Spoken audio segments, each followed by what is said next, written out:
India wanted to be a superpower, but it forgot something basic: how to clean up after itself. Today, it's the fastest growing major economy and the filthiest. Rivers filled with sewage, streets buried in trash, cities choking on human waste and plastic. This isn't a few slums or rural villages. This is the national norm. And it's not just gross, it's deadly. For the economy, for tourism, for public health. And for India's dream of becoming a global leader, how did one of the world's oldest civilizations become a dumping ground for its own failure? Why are hundreds of millions still defecating outside, while the government brags about space missions? In this video, we'll expose the collapse hiding in plain sight, and why India's sanitation crisis isn't just a national embarrassment, it's a sign that something far deeper is broken. Walk through any Indian city and the evidence hits you before you even step off the plane. The smell: rotting garbage mixed with sewage, open drains overflowing with waste, plastic bags choking every gutter and waterway. This is India in 2025, and it's getting worse. The country generates over 160,000 tons of solid waste every single day. Only about 25% gets processed properly. The rest? Dumped in sprawling landfills, burned in open fires, or simply left to rot in the streets. In Mumbai, garbage piles up on sidewalks for days. Cows, sacred, untouchable, wander through traffic eating plastic bags from the heaps. When they die, autopsies find their stomachs packed with kilograms of polythene. In Bangalore, the tech capital, lakes catch fire from industrial pollution. Bellandur Lake has burned multiple times, flames shooting meters into the air from toxic chemical foam. The Yamuna River in Delhi, flowing through the nation's capital, is so polluted that stretches of it are essentially dead zones. No fish, no plants, just black, frothing sewage. In Delhi, the Ghazipur landfill has grown over 65 meters tall, taller than a 20-story building. It's approaching the height of the Taj Mahal. And it catches fire regularly, belching toxic smoke over nearby neighborhoods. This is a monument to failure, a garbage mountain visible from space. But the trash? That's just the beginning. About 7% of Indians still defecate in the open, in fields, on roadsides, along railroad tracks. Despite decades of campaigns and billions spent on toilets, roughly 1 in 6 people has nowhere to go but outside. Think about that. In a nation racing toward becoming the world's third largest economy, hundreds of millions are still squatting in the dirt. And it's contaminating everything. The sacred Ganges River, worshipped by millions as a living goddess, has fecal coliform bacteria levels 3 to 12 times higher than the safe limit. In some stretches, the readings hit 50,000 to 60,000 per 100 milliliters. The water is brown, toxic, filled with industrial waste, human remains, and sewage. Yet pilgrims still bathe in it, drink it, give it to their newborn babies. Over 100,000 children die in India every year from diseases directly linked to poor sanitation. Diarrhea, cholera, typhoid, dysentery. Preventable deaths from preventable filth. But here's the thing, everyone can see this. Tourists see it, locals see it, satellites see it from orbit. The question isn't whether India is filthy, it's why nobody seems able to stop it. Because the piles of garbage, that's just what you can see. The real rot goes much deeper. Let's talk about what this is actually doing to the population. India's sanitation crisis isn't just ugly, it's a health catastrophe unfolding in slow motion. And it's destroying the country's future before that future even has a chance to grow up. Right now, as we speak, millions of Indian children are being cognitively impaired before they turn 5. Not from malnutrition alone, from fecal contamination. When children grow up surrounded by open defecation and untreated sewage, their bodies spend all their energy fighting off constant infections. diarrhea, parasites, bacterial invasions their immune systems can't keep up with. Their bodies don't grow right. Their brains don't develop right. It's called stunting. And India has one of the highest rates in the world for a country at its income level. These kids will never reach their full cognitive potential. They'll struggle in school. They'll earn less as adults. And the cycle will continue with their own children. An entire generation is being sabotaged by sewage. And that's just the kids who survive. Over 100,000 don't make it past childhood. They die from diseases that shouldn't exist in the 21st century. Cholera outbreaks that sweep through slums, typhoid epidemics from contaminated water, dysentery that kills infants in a matter of days. Mothers watch their babies die from diarrhea because the water is contaminated.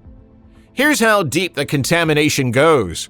72% of India's urban wastewater flows completely untreated into rivers, lakes, and groundwater.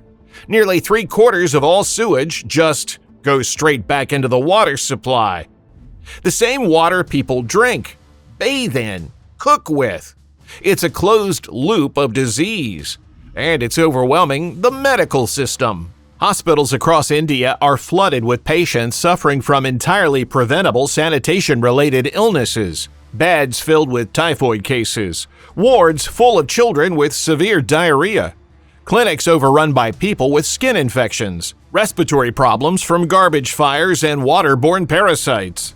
The healthcare system isn't treating new diseases or complex conditions. It's mopping up the consequences of filth, over and over and over again. Doctors in rural areas report treating the same diseases their grandparents treated.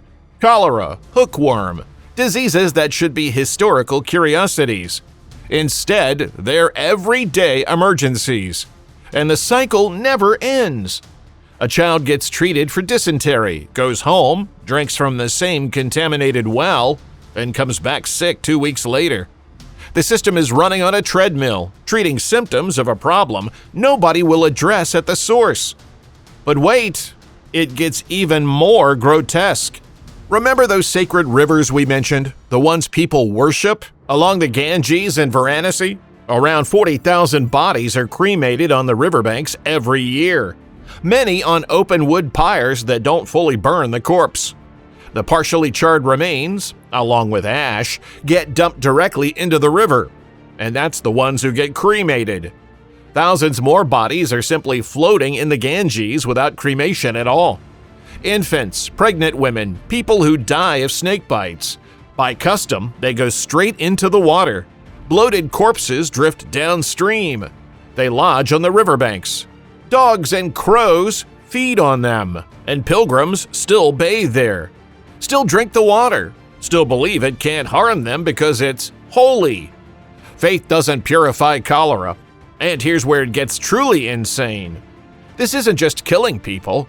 It's bankrupting the country. India loses about $54 billion every single year to poor sanitation, according to World Bank calculations. $54 billion. That's not a projection. That's a World Bank estimate from actual economic data. Medical costs, lost productivity, premature deaths, all adding up to a staggering hemorrhage of wealth. To put that in perspective, in 2006, that was roughly 6.4% of India's entire GDP. Just from being dirty. Every year, the equivalent of India's entire education budget is being burned, not on building the future, but on cleaning up shit. Literally. Think about what that money could do. New schools, infrastructure, technology. Instead, it's going to treating typhoid outbreaks, repairing roads destroyed by clogged drains and flooding, compensating for workers too sick to work, covering the cost of children who died before they could contribute anything to society. It's economic self-immolation, and it's compounding. Because here's the thing, India isn't just losing money treating the sick, it's losing money it never makes in the first place. Women in rural areas spend hours every day searching for a private place to relieve themselves. Hours they could spend working, earning, contributing to the economy. Instead, they're walking kilometers before dawn or after dark, risking assault just to find a ditch. Tourism, which should be a goldmine for a country with India's history and culture, takes a massive hit. The country has a global reputation for one thing above all else: Delhi belly. Travelers expect to get violently ill from the water. They expect filth. They expect to see garbage everywhere and human waste on the streets. And they're right. So they go to Thailand instead, or Vietnam, or literally anywhere else that won't make them sick. India is losing hundreds of millions in tourism revenue because visitors don't want to risk dysentery. Investors feel the same way. You think major multinational corporations want to set up headquarters in cities where employees wade through sewage during monsoon season? Where the air quality is so toxic that schools shut down? Where the Yamuna River, flowing through the capital, is so polluted it is covered with toxic? They don't. Capital flows to clean, orderly environments. Talented professionals, Indian or foreign, don't want to raise families in filth. So the money goes elsewhere, and India's infrastructure is crumbling under the weight of its own waste. Garbage and plastic choke drainage systems, causing floods that destroy roads and buildings. Sewage corrodes pipes and foundations. Pollution shortens the lifespan of bridges and monuments. The government spends millions trying to repair damage faster than it accumulates. They're losing. The Taj Mahal, India's most iconic monument, is turning yellow from air pollution. Its white marble is being eaten away by acid rain and smog. Even the symbols of India's greatness are rotting. And here's what's really happening. India is developing a dual economy. Islands of excellence, clean business districts, gated communities with private waste management, special economic zones where things actually work, surrounded by vast seas of decay. The wealthy can insulate themselves. They hire private garbage collectors, install water purifiers, live in compounds with their own sewage treatment. Everyone else drowns in filth, and that gap is widening. In Gurgaon, gleaming corporate towers stand next to slums where raw sewage runs through the streets. In the same city, penthouse apartments sell for millions, where children play in garbage dumps a kilometer away. The rich don't use public services anymore. They've opted out entirely. Private security, private water, private waste management, private everything. They've abandoned the commons because the commons have failed. And when the wealthy stop using public infrastructure, they stop caring if it works. Why would they? It doesn't affect them anymore. So public services decay even faster.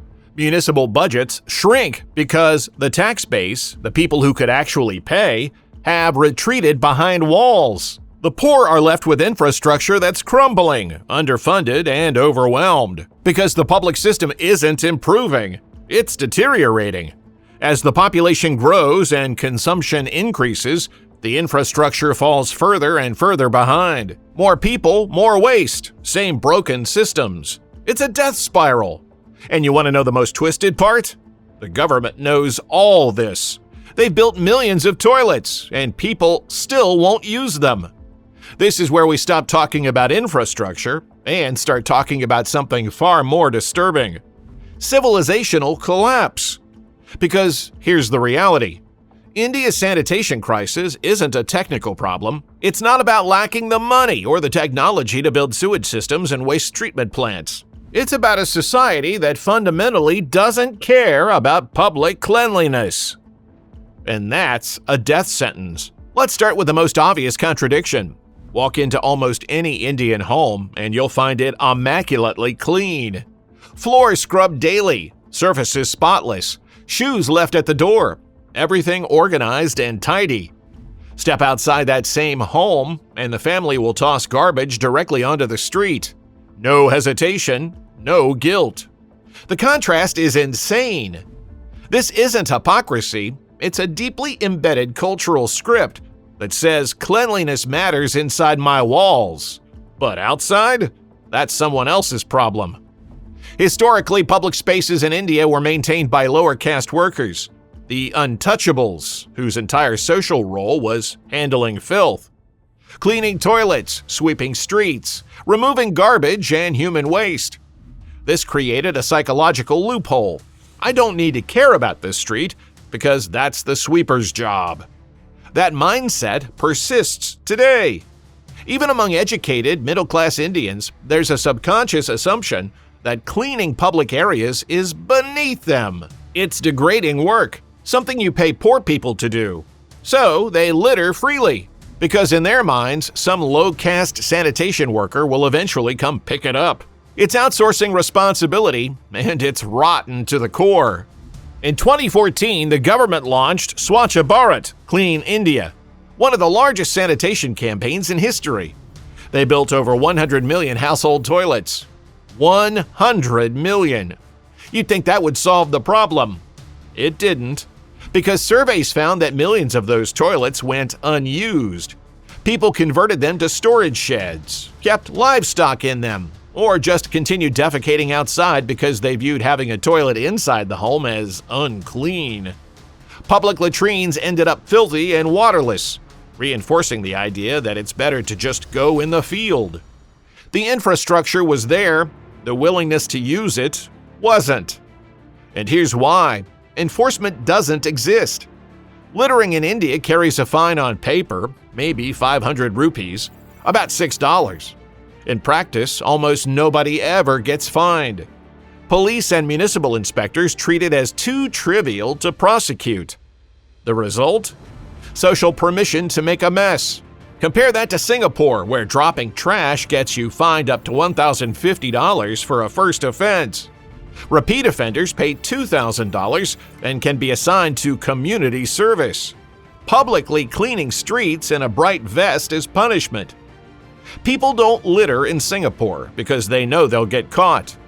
In India, people litter because they know they won't. And when rule breaking carries no consequences, rules stop mattering. This is the broken windows effect in real time. When you see a pile of garbage on a corner, your brain says, everyone's throwing trash here, I might as well too. One piece of litter becomes 10, 10 becomes 100, 100 becomes a permanent dump. And nobody stops it. The few times authorities try to enforce anti-littering laws, corruption undermines everything. An inspector catches someone dumping garbage illegally. The fine is 500 rupees. The offender offers 100 rupees under the table. The inspector takes it and walks away. Everyone learns the same lesson. Rules are negotiable. Laws don't matter if you know how to work the system. And everyone knows how to work the system. This creates a culture where civic responsibility becomes almost laughable. A person who actually walks to a trash bin instead of littering is seen as naive. Why bother when nobody else does? The social pressure runs in reverse. Instead of shame for breaking rules, there's almost pride in gaming them. But here's the truly insane part. Remember those sacred rivers? The Ganges is worshipped as a goddess, Mother Ganga. Hindus believe her water purifies sins and can't be defiled, so they dump everything into her. Plastic idols coated in toxic paint, garlands, ritual offerings wrapped in non-biodegradable materials, half-burnt corpses, industrial waste. And they don't see it as pollution, they see it as devotion. Spiritual purity has been completely divorced from physical reality. The river can be visibly toxic, foaming with chemical froth, choked with garbage, reeking of sewage, and devotees will still call it holy, still bathe in it, still drink it, because admitting the Ganges is filthy feels like blasphemy. So they don't admit it, and the river keeps dying. This is the disconnect that's killing India, a government that brags about space missions and digital transformation, while tens of millions still defecate in the open. A culture that worships cleanliness inside the home, but treats public spaces like dumping grounds. A society that builds 100 million toilets and then doesn't use them. It's not poverty, it's not lack of resources. It's a collapse of collective responsibility. And it's getting worse. Because when basic civic order breaks down and stays broken, Everything else follows. So, where does this end? Because it has to end somewhere. Not with a dramatic collapse, not with India suddenly ceasing to exist, but with a slow, grinding decay that hollows out everything the country is trying to build. Here's what's already happening. India's so-called demographic dividend, its young, massive workforce, is being poisoned before it even enters the labor market. Children growing up in filth develop stunted bodies and impaired brains. They struggle in school. They earn less as adults. They're sick more often. This isn't a future problem. It's happening right now. Studies directly link high open defecation rates to severe cognitive deficits in children. Not just physical stunting, mental stunting. The mechanism is brutal. When a child's body is constantly fighting infections from fecal contamination, it diverts resources away from brain development. The immune system is in permanent crisis mode. These kids fall behind in school, not because they're less intelligent, but because their brains literally didn't get the nutrients and development time they needed. By age 5, the damage is done. An entire generation is being sabotaged at the neurological level. And India needs that generation. The country's entire economic future depends on having a young, educated, productive workforce. Instead, it's getting millions of workers whose potential was destroyed before kindergarten. That's not a demographic dividend. That's a demographic disaster waiting to unfold. And the economic consequences are already compounding. India is developing what we call islandization. A few clean zones surrounded by vast areas of decay. Gated communities with private waste management. Business districts that function. Special economic zones where things actually work. And beyond those walls, collapse. Public infrastructure deteriorating faster than it can be repaired. Services breaking down. Disease outbreaks becoming routine. Investors cluster in the safe zones. Everyone else is left behind. This isn't development. This is fragmentation. And it's unsustainable. Because here's the thing about disorder. It spreads. You can't maintain islands of order in a sea of chaos forever. Eventually, the chaos seeps in. Workers commute from filthy slums to clean offices, bringing disease with them. Floods from clogged drains don't stop at gated community walls. Supply chains run through the same broken infrastructure everyone else uses.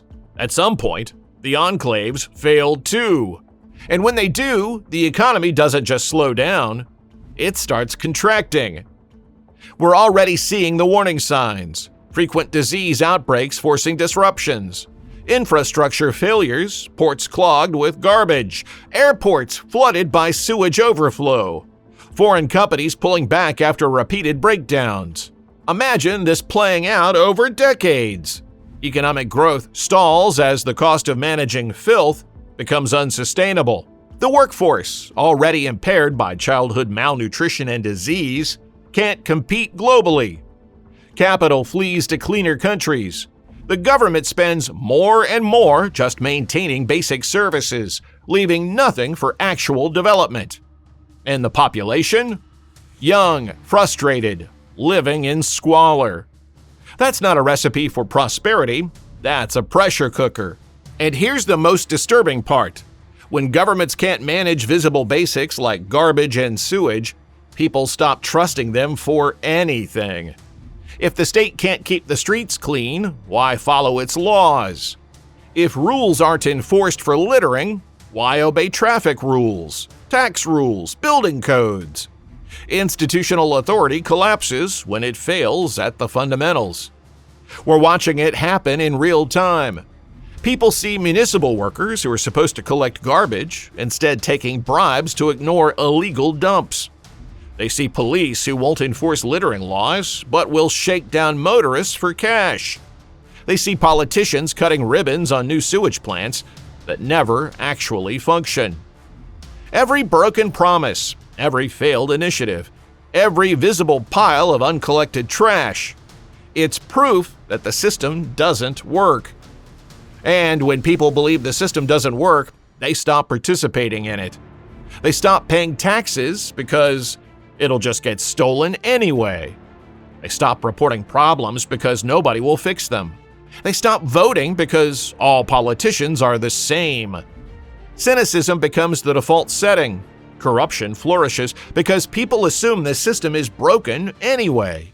Vigilante groups and local mafias fill the void. Where government services fail, communities retreat into tribalism because collective national identity means nothing when your daily reality is wading through sewage.